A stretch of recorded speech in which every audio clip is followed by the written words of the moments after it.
How to change your name on Facebook. Hey everyone, welcome back to our channel. In today's video, we will be guiding you on to change your name using your PC on Facebook. So without any delay, let's just dive right into the video.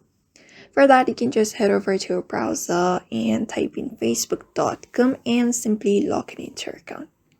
Once you're logged in, you'll be finding this kind of interface on your screen where you'll be finding all of your feed.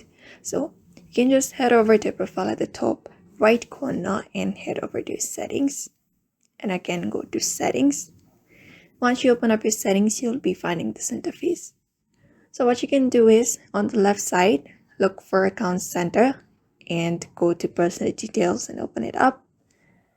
And once you open it up, on this page on your account center, go to the first option, profiles, and then select your Facebook account.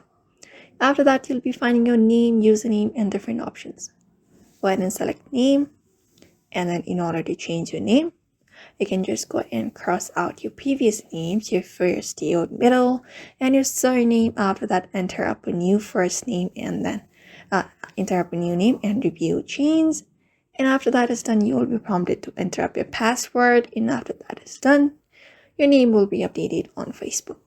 So that is it. That's how you change your name on Facebook very easily. So therefore, I hope this video was helpful to you and thank you for watching this video.